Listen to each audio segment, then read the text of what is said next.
Most werewolf stories begin with power and dominance, but Xiomara's story began with iron, not metaphorical chains of duty or tradition, but actual iron shackles that had worn grooves into her wrists for 3 torturous years. Iron that burned against omega skin, leaving scars that would never fully heal. Iron that kept her wolf trapped so deep inside that sometimes Xiomara forgot she had one at all. The mountain fortress of Windfallow had been her prison since that terrible night 2 years after her village burned. The night her own pack had discovered what she could do. They dragged her here in terror, calling her an abomination before the iron doors slammed shut. Tonight, like every night, Xiomara sat in the tower's highest cell, watching the moon rise through barred windows. The shackles connected to chains embedded in the stone floor, giving her just enough length to reach the water bucket and the daily bread they shoved through the slot. Just enough to survive, never enough to live. But tonight was different. Tonight, voices echoed up the stone stairs. Many voices. The binding ceremony requires an omega, someone said, their words carrying clearly in the mountain air. Any omega will suffice for the ritual. We have one, replied the fortress keeper, his keys jangling. Though, I warn you, she's unusual. We keep her separated from the others for a reason. Footsteps climbed closer. Xiomara pressed herself against the far wall, a response trained by years of guards who enjoyed tormenting the mysterious prisoner. The door's heavy locks turned one by one, 7 locks for 1 omega. Even the guards thought it excessive, though none questioned why. The door opened, revealing not the usual guards but strangers in royal blue cloaks. Behind them stood a man whose presence seemed to fill the narrow doorway. Dark hair fell across sharp cheekbones, and storm-gray eyes surveyed the cell with barely concealed disgust. "This is how you keep your omegas?" His voice carried the kind of authority that didn't need volume to command attention. The fortress keeper stammered. "She's dangerous, Lord Rasmus." Her previous pack insisted. "I didn't ask for excuses." Lord Rasmus stepped into the cell. His nostrils flared slightly, and something flickered across his features. Confusion? Recognition? It passed too quickly to tell. Release her. But the ceremony only requires her presence, not her freedom. Did I stutter? The keeper fumbled for the iron keys with shaking hands. As he approached, Xiomara noticed Lord Rasmus watching her with an intensity that made her skin prickle. She hadn't been truly looked at in years. Guards averted their eyes. Other prisoners were kept away. Even the fortress keeper rarely entered her cell. The shackles fell away with a clatter that echoed like thunder.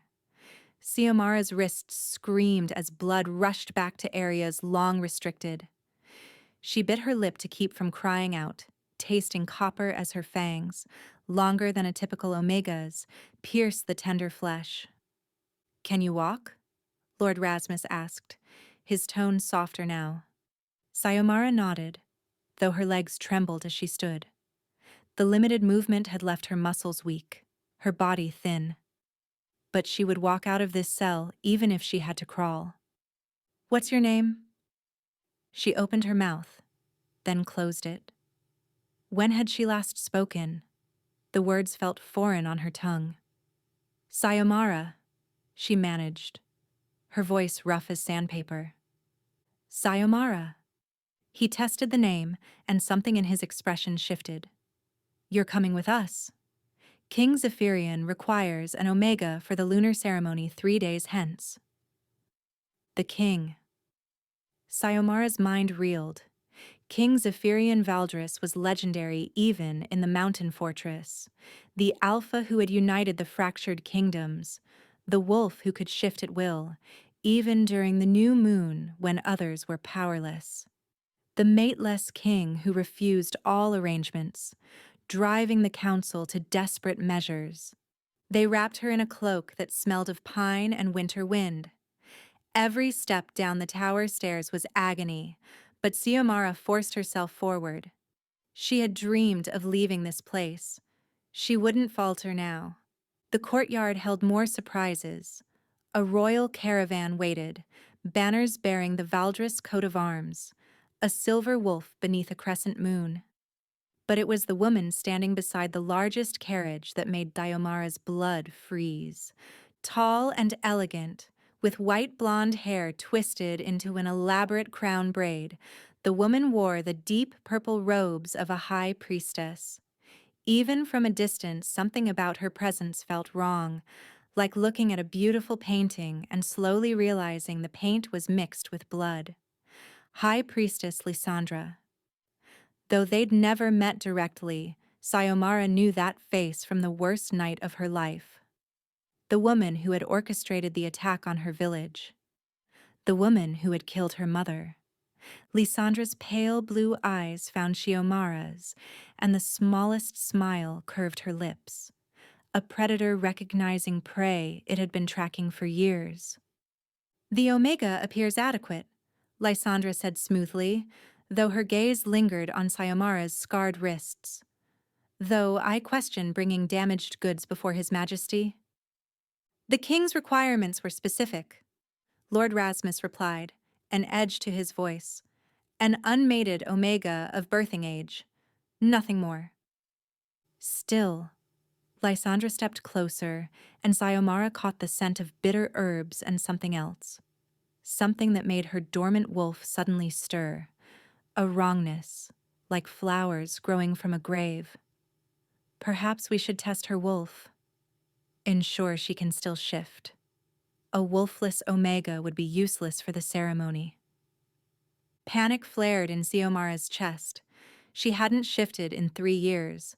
The iron had kept her wolf suppressed, buried so deep she wasn't sure she could find it again. And if they discovered what her wolf truly was... "That won't be necessary," Lord Rasmus said, moving subtly between them. "The king's orders were to bring an Omega, not to test one." Lysandra's eyes narrowed to slits. "You forget yourself, Lord Rasmus. As High Priestess, the ceremony falls under my domain." A howl cut through the night, deep and commanding. Every wolf in the courtyard dropped to their knees instinctively. Every wolf except Xiomara, who stood frozen as a massive black wolf padded into the courtyard, larger than any wolf she'd ever seen, with eyes that burned gold in the darkness. The wolf's gaze locked onto hers, and Xiomara felt something crack inside her chest. Something that had been frozen since the night her village burned. Her wolf stirred again, stronger this time, reaching toward this magnificent creature with desperate hunger. The black wolf shifted mid-stride, and suddenly King Zephyrian Valdris stood before her in human form, wearing nothing but moonlight and absolute authority. Someone quickly draped a robe around his shoulders, but his attention never left Xiomara's face. "You," he said, his voice carrying a rumble that was more wolf than man. "You're the one I've been searching for." Lysandra's perfect smile faltered for just a moment, a crack in her mask that only Xiomara caught. The game had begun, and the pieces were not moving as the priestess had planned.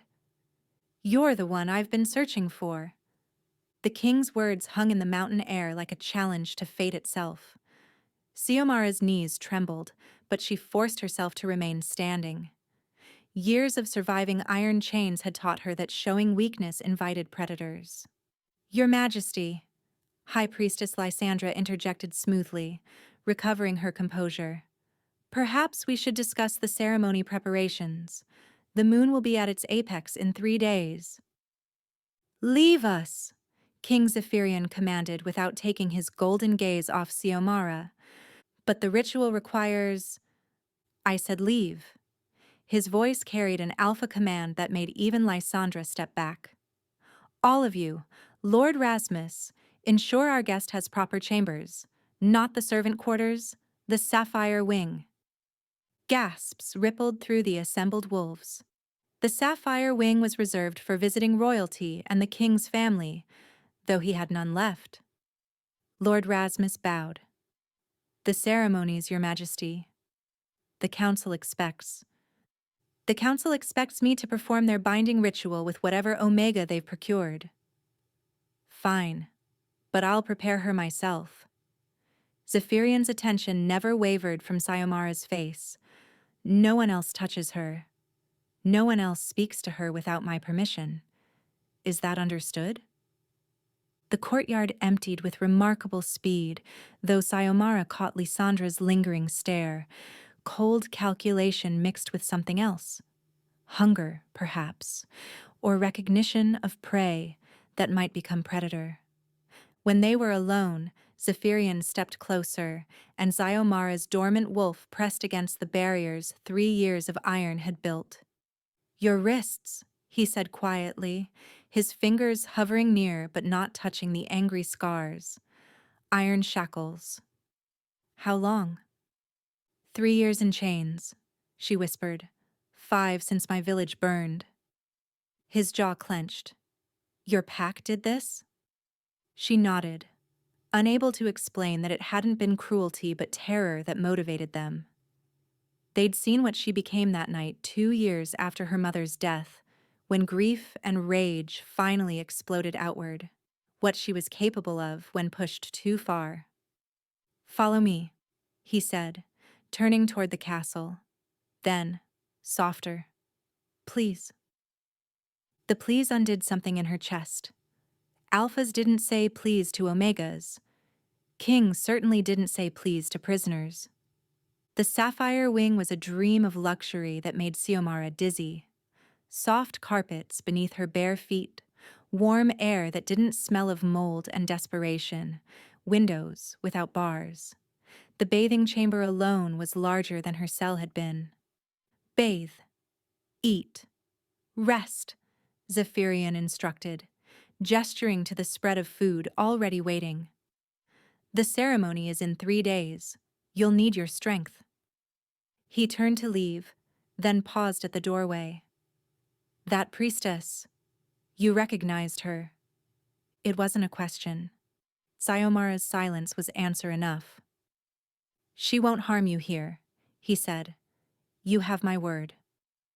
After he left, Sayomara stood frozen for long minutes, overwhelmed by space and freedom. The bath called to her. Hot water was a luxury she'd dreamed of, but first, she needed to understand why she was here. Moving to the window, she studied the castle grounds below. Guards patrolled in precise patterns.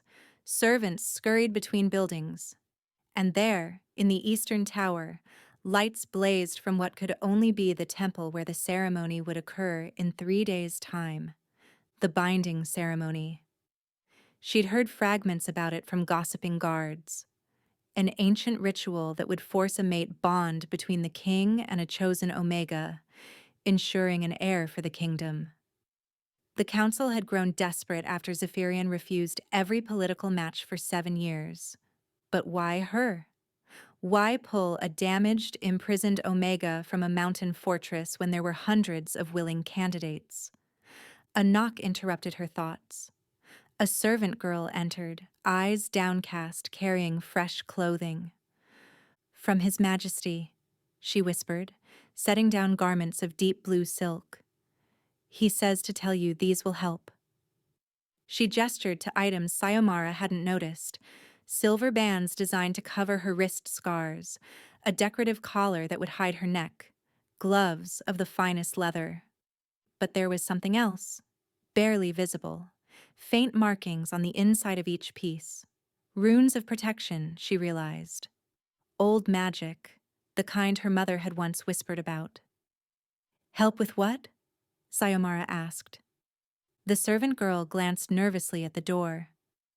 "With staying hidden from those who would use your past against you. His Majesty, he knows things, sees things others miss. The ceremony isn't what the council thinks." After the girl left, Sayomara finally surrendered to the bath. The hot water was paradise and torture combined, awakening nerve endings long dormant. As she soaked, memories surfaced unbidden. The night her village burned 5 years ago, Sayomara had been barely 16 when masked wolves attacked without warning. Her mother, Serafina, had pushed her into the root cellar, whispering ancient words Sayomara didn't understand, words she now recognized as nightbloom blessings, meant to hide and protect. But the attackers found them anyway. Lysandra herself had entered the cellar, her beautiful face twisted with triumph. "The Nightbloom line," she'd said, examining Siomara's mother. "I thought we'd eliminated you all." "You'll never have her gift," Serafina had spat, blood running from her mouth. "It dies with me." "We'll see about that," Lysandra had replied, then ordered her wolves to drag them both out. What happened next was crystal clear in Siomara's memory, burned there by trauma and rage. Her mother's death, not quick, but slow, deliberate. Lysandra draining something from her with each touch, growing younger and more vibrant as Serafina aged decades in minutes. Siomara's wolf had exploded outward in grief and fury, not the small omega wolf everyone expected, but something massive, touched by ancient power. Her fur had been deep silver, holding starlight in every strand. Her eyes had blazed violet, the mark of the true Nightbloom line. The attackers had fled, but not before the surviving villagers saw her transform. They'd called her cursed, abomination, monster. 2 years later, when she'd shifted again during a territorial dispute, the village elders had finally acted. They'd dragged her to Windfallow Fortress, paid the keepers to lock her away where she could never hurt anyone, or reveal what she truly was. The water had gone cold when another memory surfaced. Lysandra standing over her mother's body, collecting vials of blood. "The essence is in the bloodline," she'd murmured. "If I can't have it naturally, I'll take it by force." Sayomara jerked from the bath, water sloshing onto pristine floors. She dressed quickly in the silk garments, noting how they covered every scar, every mark that might reveal her past. The hidden runes hummed faintly against her skin. Protection, yes, but also enhancement. They were designed to help her wolf emerge when the time came. The king knew. Somehow he knew exactly what she was. As midnight approached, she stood at the window again, watching clouds race across the moon. In 3 days, they would try to force a mate bond, but now she understood. This wasn't about giving the king an heir. This was about something else entirely. Another knock came, but this time, no servant entered. Instead, Zephyrian's voice carried through the wood. "May I enter?" She opened the door to find the king looking oddly uncertain, an expression that seemed foreign on his commanding features. "You're not sleeping," he observed. "Neither are you." A slight smile tugged at his lips. "No. The ceremony, it's not what you think." "What is it then?" He entered the room, moving to the window she'd been haunting. "Your mother was Serafina Nightbloom, wasn't she?" The name she hadn't heard spoken aloud in 5 years hit her like a physical blow. "How did you—" "Because my grandmother was Celestara Nightbloom, your mother's aunt. Because the blood that runs through your veins is the same that saved my family line generations ago." His storm-gray eyes shifted, gold bleeding through like sun through clouds. "You're not just any Omega Sayomara. You're the last of the Nightbloom line, the Omega who carries the gift of lunar sight, the ability to see through deceptions, to unravel lies." He turned to face her fully. "And in 3 days, when Lysandra tries to bind us in her corrupted ceremony, she'll learn what happens when you cage a wolf who was born to break chains." The ceremony hall thrummed with anticipation as hundreds of wolves gathered beneath the vaulted ceiling. Ancient symbols carved into stone pillars glowed faintly in the candlelight, runes that Xiomara recognized from fragmented memories of her mother's teachings. The Nightbloom gift, dormant for 3 years, stirred within her like a creature waking from hibernation. She stood at the altar's base, draped in ceremonial white that made her feel more like a sacrifice than a bride. The silver band Zephyrian had given her covered her wrist scars perfectly, and the decorative collar hid the burns around her throat. The protection runes hummed against her skin, ready. "Remember," Zephyrian had whispered before the ceremony, standing close enough that his warmth seeped into her bones. "When Lysandra speaks the binding words, don't resist. Let her believe her trap is working. The Nightbloom gift will show you the truth beneath her deceptions." The gift? He'd explained it more fully over the past 3 days. The ability to see through magical illusions, to unravel spells by understanding their true nature. Her mother had died protecting this secret. Now Xiomara would use it to expose Lysandra's corruption. Lysandra glided toward the altar in robes that seemed to absorb light rather than reflect it. Power radiated from her in waves that made nearby wolves unconsciously step back. But through her awakening gift, Xiomara saw something else. Dark threads extending from the priestess like a spider's web, touching every wolf present. "Brothers and sisters," Lysandra's voice filled the hall without effort. "Tonight we witness the sacred binding, a tradition as old as our kind. Our king has walked alone too long. The kingdom requires an heir. The bloodline must continue." Murmurs of agreement rippled through the crowd. Lord Rasmus stood among the council members, his expression carefully neutral, though Xiomara caught him glancing at the exits. Beside him, Lord Aldrich watched with shrewd eyes, while Lord Fenwick stood rigid with traditional pride. "Come forward, Omega," Lysandra commanded. Xiomara climbed the altar steps. With each step, the runes on the pillars pulsed brighter, responding not to the ceremony she realized through her gift, but to her Nightbloom blood recognizing its own power.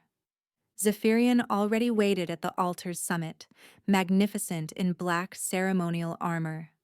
When their eyes met, she saw past the king's mask to something else, fierce protectiveness mixed with an emotion that made her heart race.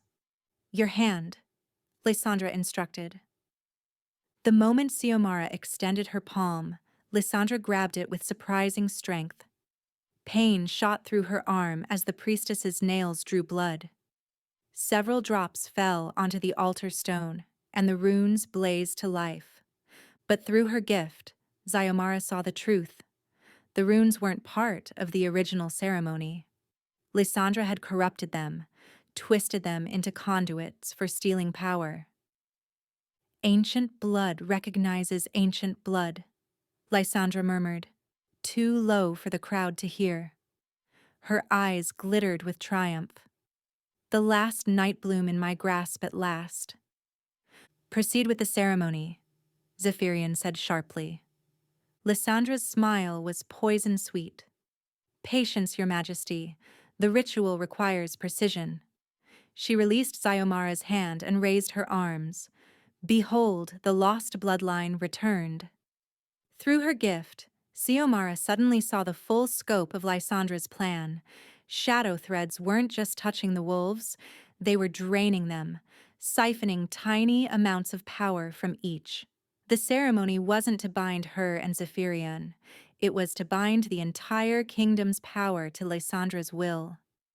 "For 7 years, our king has refused all matches," Lysandra continued, "but blood calls to blood. This Omega carries the gift of sight.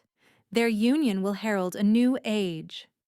But first," Lysandra's voice dropped to a whisper that somehow everyone heard, "we must awaken the Omega's true nature." Before anyone could react, Lysandra pressed her palm against Xiomara's forehead. Power slammed into her consciousness, but instead of overwhelming her, the Nightbloom gift absorbed it, understood it, began to unravel it from within. Her wolf exploded to the surface, but controlled this time, purposeful. Sayomara's transformation was deliberate and magnificent.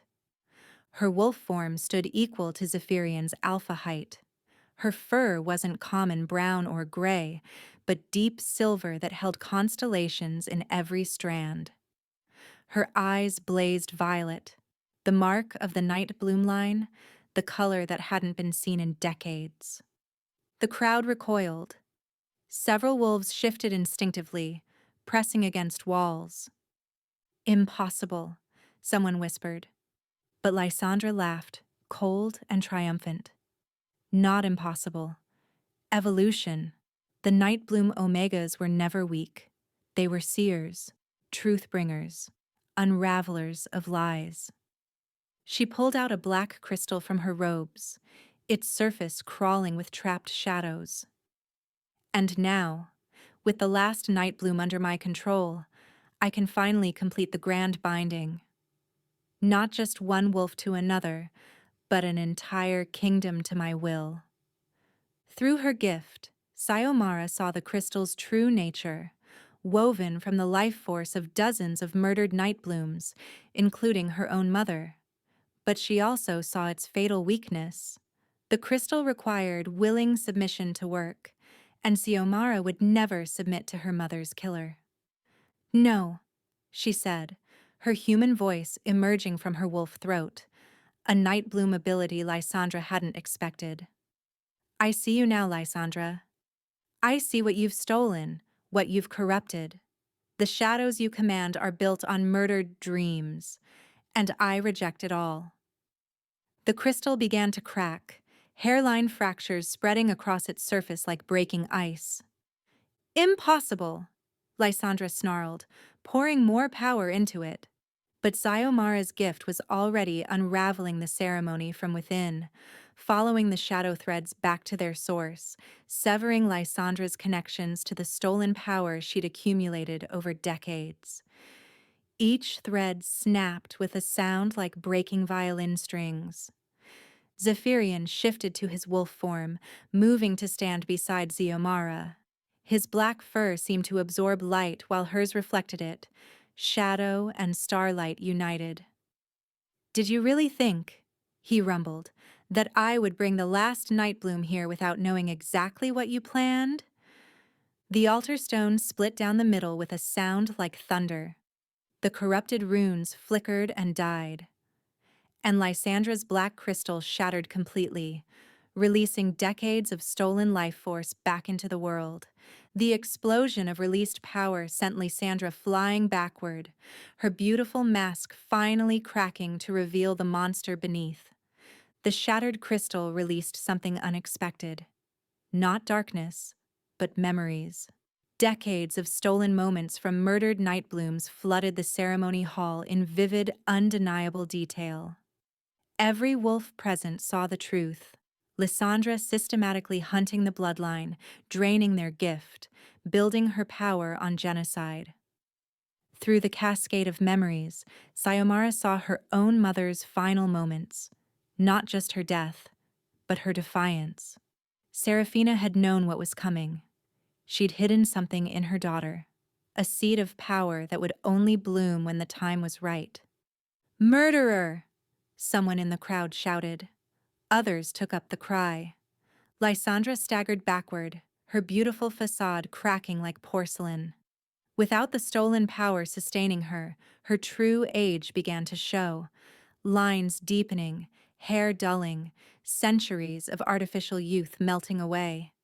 "You don't understand," she gasped, pulling out a second crystal, this one pulsing red like a beating heart. "Without control, the bloodlines will corrupt. Omegas with alpha strength will destroy the natural order." "Your order," Sayomara corrected, padding forward in her wolf form, "built on our bones." Lysandra shattered the red crystal against the broken altar.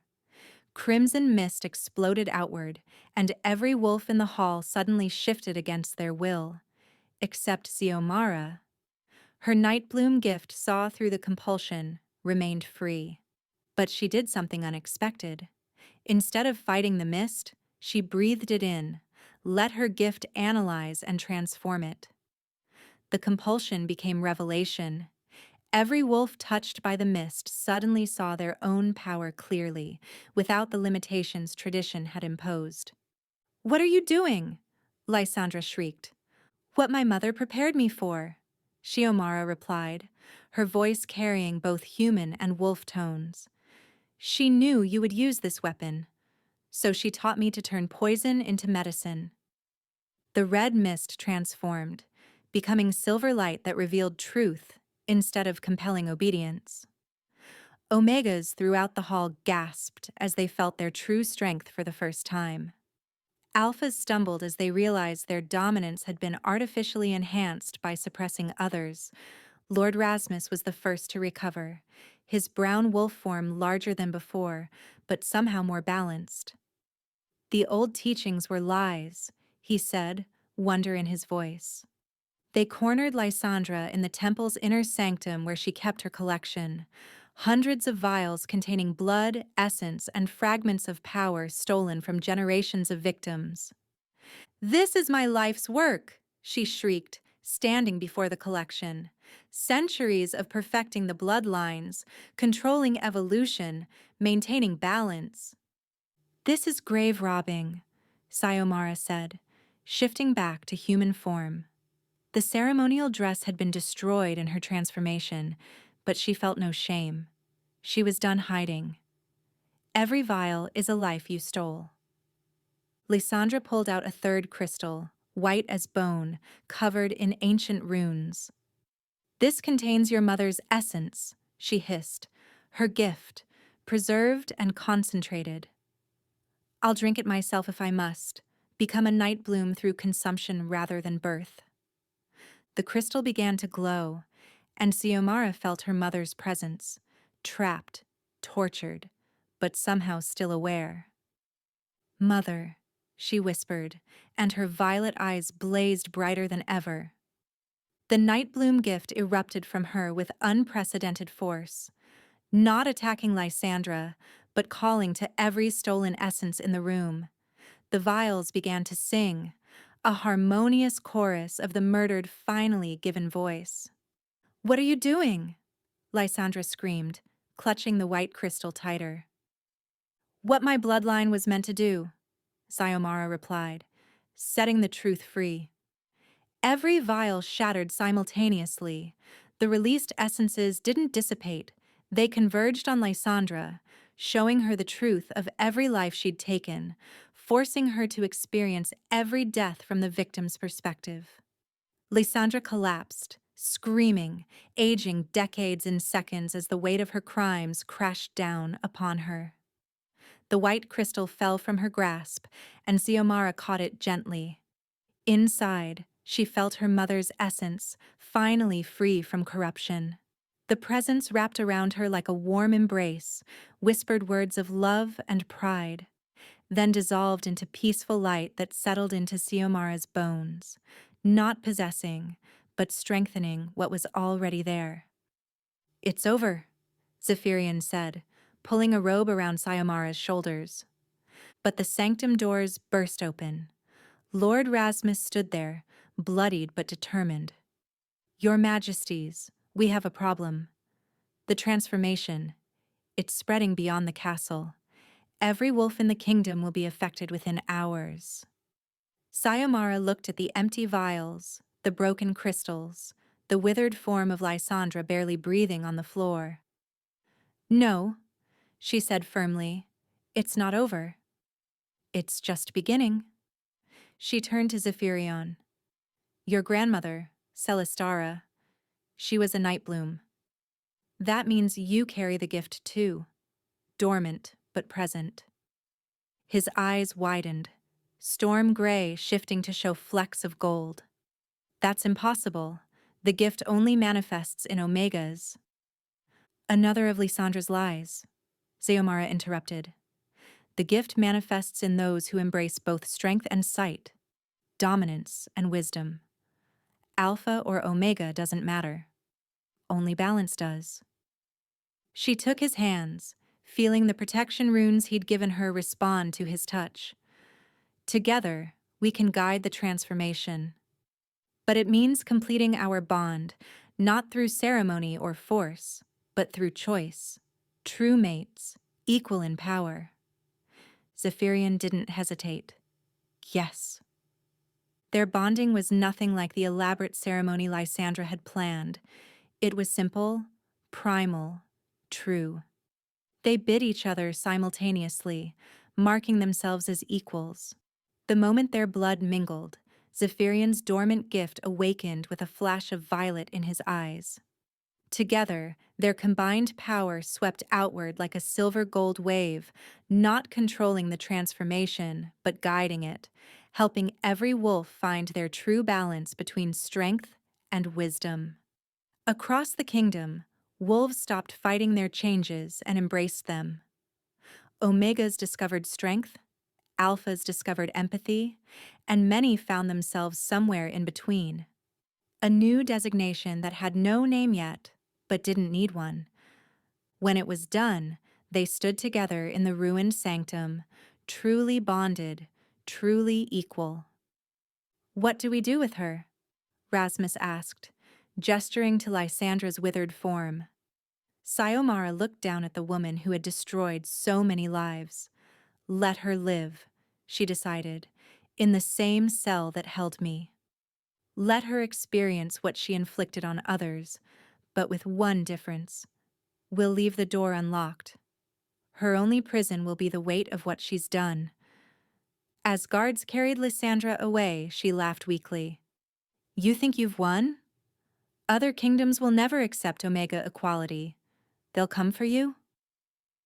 "Let them come," Zephyrian said, pulling Xiomara close. "They'll find us ready." The council chamber erupted before dawn. Sayomara stood beside Zephyrian's throne, not behind it as tradition demanded, but beside it, in a chair of equal height and grandeur. The symbolism was unmistakable. "This is unprecedented," Lord Fenwick snarled, his gray beard trembling with indignation. "An Omega in the council chamber? Making decisions of state? The other kingdoms will declare war. Then we'll show them what equality means in battle," Sayomara responded, her voice steady. The completed mate bond with Zephyrian had fully awakened her Nightbloom gift. She could see the fear beneath Fenwick's anger, the terror of change. More importantly, she could see the flicker of hope in his eyes that he was desperately trying to suppress. "You've been free for mere days," Lord Aldrich said, though his tone held more concern than condescension. "Perhaps time to adjust." "Time?" Xiomara stood. "Tell that to the Omega locked in the North Point Fortress, or the one in Greyhold, or the dozens in unmarked graves because they showed signs of strength." She pulled out documents they'd found in Lysandra's chambers. "Your former high priestess kept detailed records. 300 Omegas with variant traits murdered over 50 years. Systematic genocide, and you all looked away." "We didn't know," Fenwick protested. "You didn't want to know," Xiomara corrected. "It was convenient to believe Omegas were naturally weak. It justified your privilege." Through her gift, she saw the truth in each council member. Fenwick had an Omega grandson hidden away. Aldrich's own daughter had shown variant traits before mysteriously dying of illness.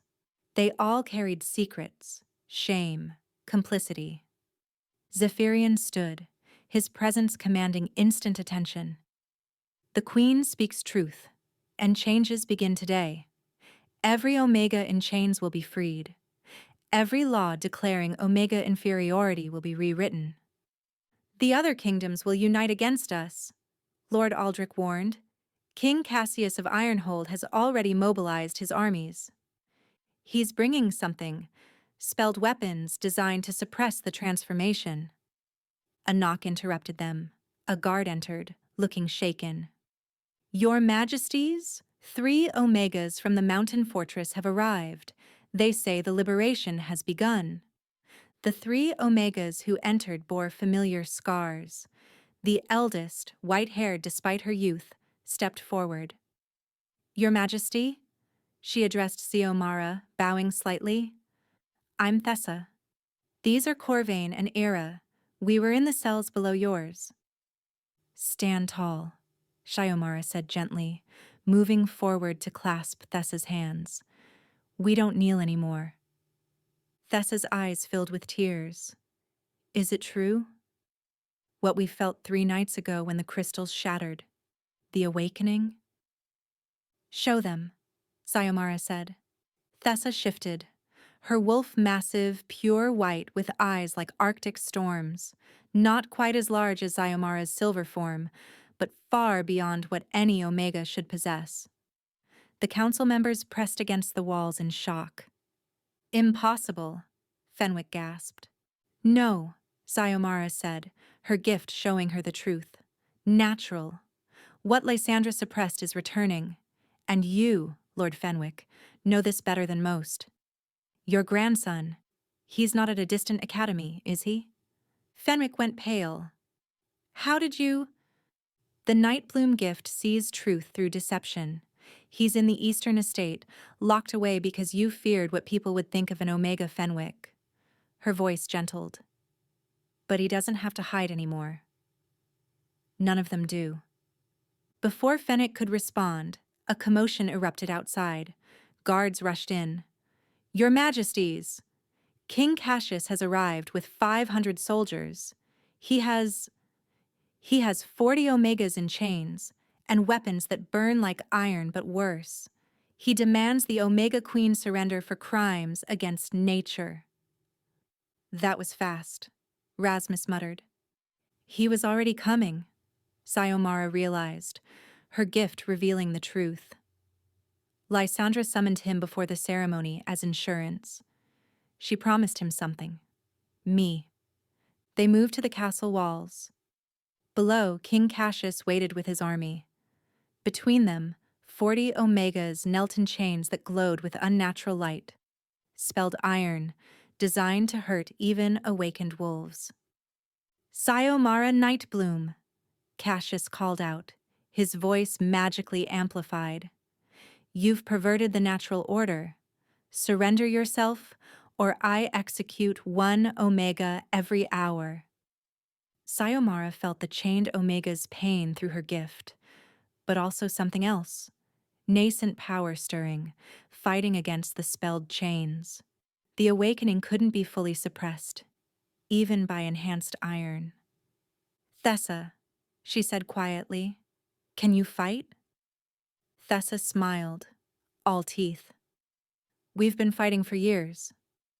Now we get to win. Xiomara stepped onto the wall's edge where everyone could see her. The silver bands on her wrists caught the dawnlight, transforming her scars into something like armor.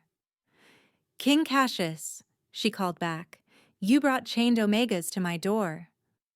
That was your first mistake. She raised her hands, the Nightbloom gift flowing outward, not as attack, but as revelation.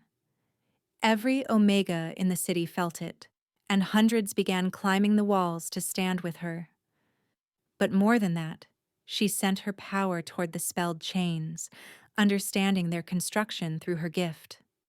Your second mistake, she continued as Omegas throughout the city began to shift, revealing wolves of every size, many far larger than tradition claimed possible, was thinking spelled iron could hold back evolution itself. She spoke a single word in the old tongue, a word her mother had whispered as she died, a word that meant freedom and truth combined. The spelled chains on Cassius's prisoners didn't just break, they dissolved, the magic unraveling as her gift revealed their false nature. 40 prisoners became 40 fighters in seconds. But the true shock came when some of Cassius's own soldiers, Omegas hiding in alpha armies, threw down their weapons and joined the rebellion. "This is impossible," Cassius roared. "Omegas cannot." "Cannot what?" Sayomara challenged, shifting to her silver wolf form atop the wall. "Cannot be strong? Cannot fight? Cannot rule?"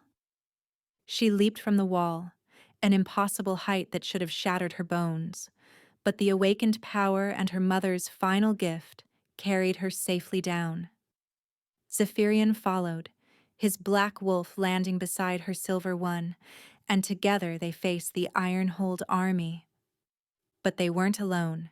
Every Omega in the city poured through the gates, not as victims, but as warriors. Thessa led them, her white wolf form blazing in the morning sun. The battle, if it could be called that, lasted less than an hour. Cassius's spelled weapons failed against truly awakened wolves. His soldiers, faced with impossible odds and questioning their own beliefs, surrendered one by one. "This isn't over," Cassius snarled as guards restrained him. "The other kingdoms—" "Will learn what you learned," Xiomara interrupted, shifting back to human form. "Evolution isn't coming. It's here, and you can either embrace it or be left behind." She turned to address both armies, "But we offer something Lysandra never did. Choice. Any who wish to leave may go. Any who wish to stay and learn what equality truly means are welcome." Nearly half of Cassius's army chose to stay, including a young Omega soldier who threw herself at Xiomara's feet. "My sister," she sobbed. "She's in chains in Ironhold. Please." "We'll free her," Xiomara promised. "We'll free them all." News of Cassius's defeat spread faster than wildfire. Within days, Omega uprisings erupted across 7 kingdoms. The old order, built on lies about Omega weakness, crumbled as thousands discovered their true strength.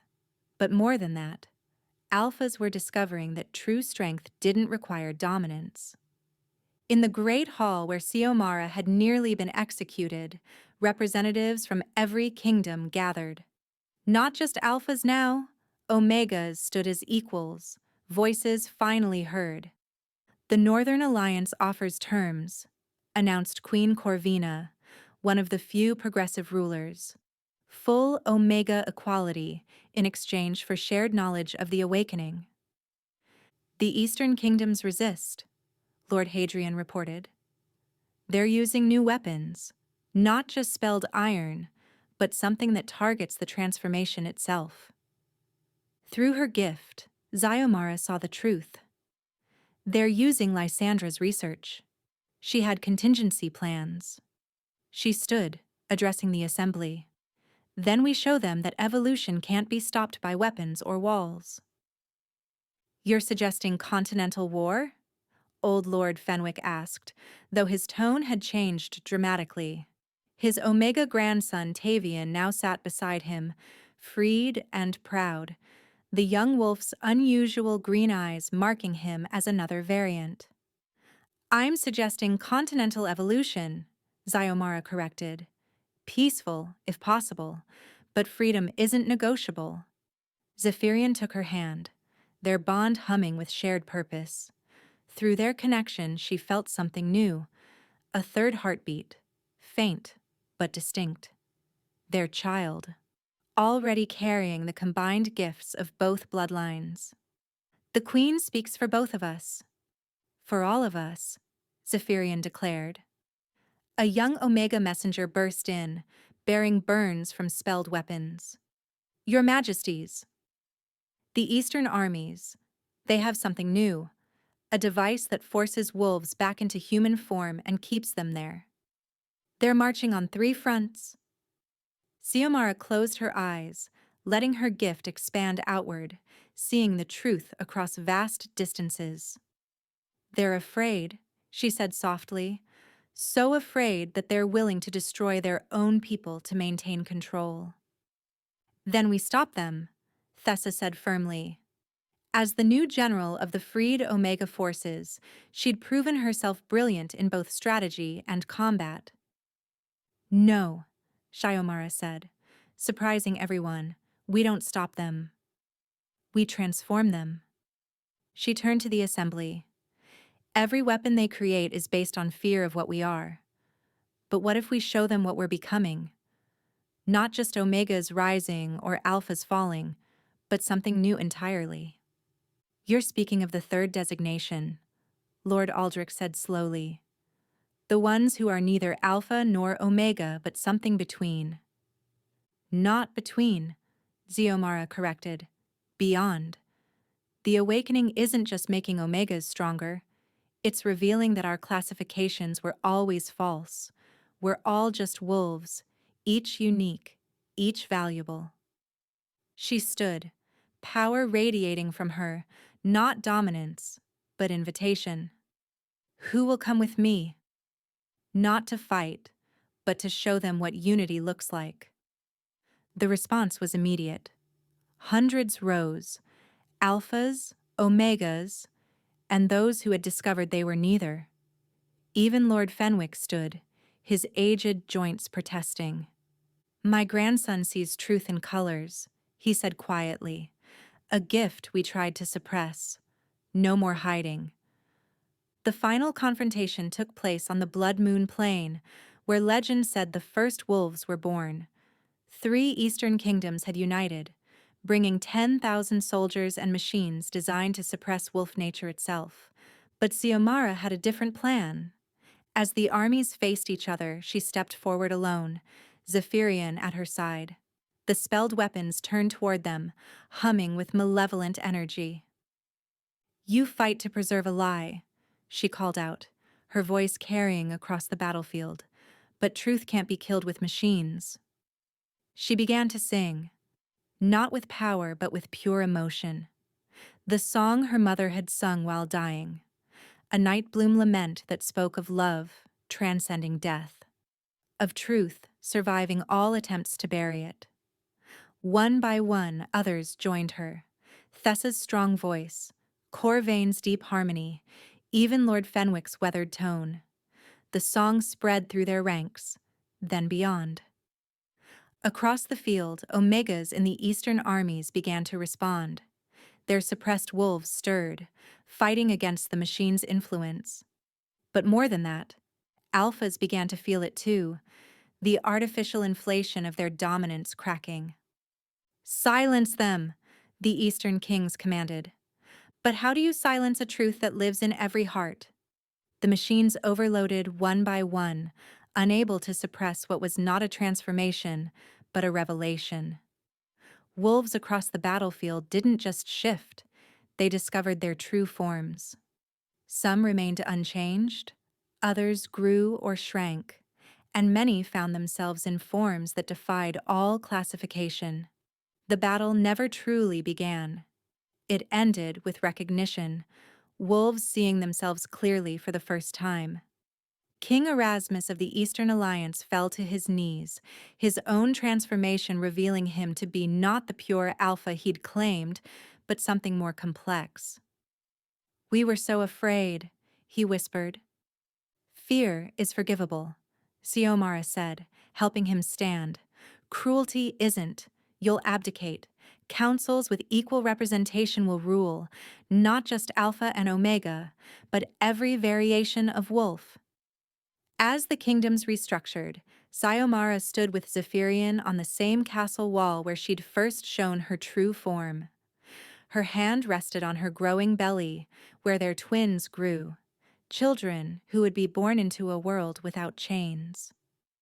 "We've changed everything," he said softly. "No," she corrected, watching as wolves of every designation trained together below. "We've revealed everything.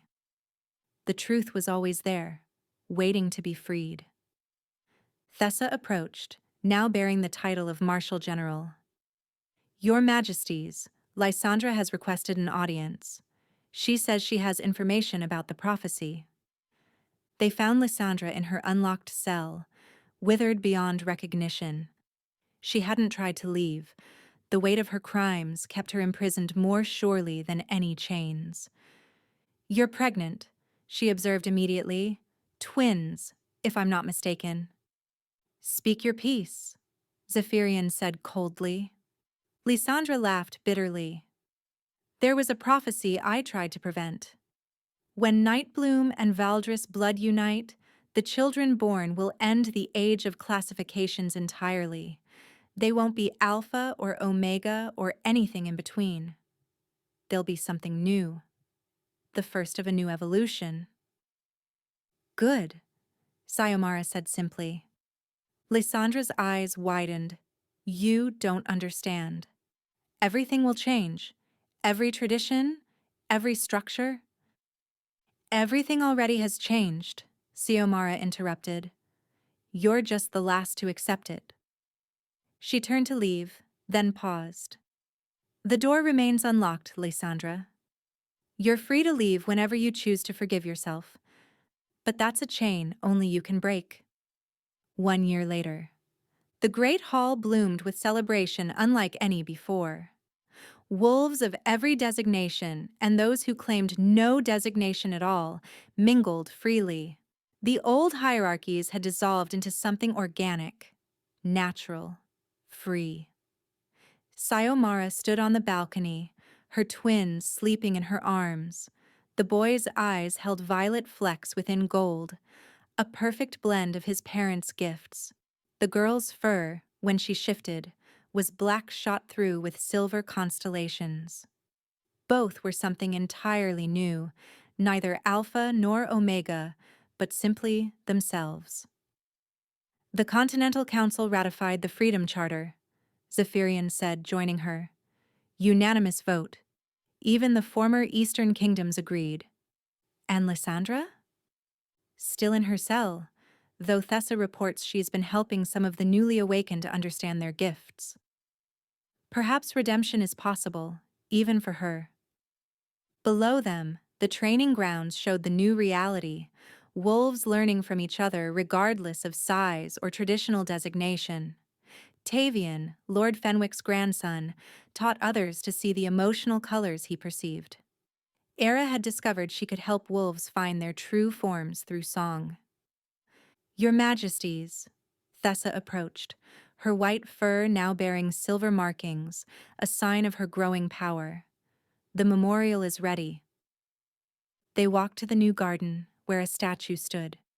Not of any ruler or hero, but of broken chains transforming into flying birds.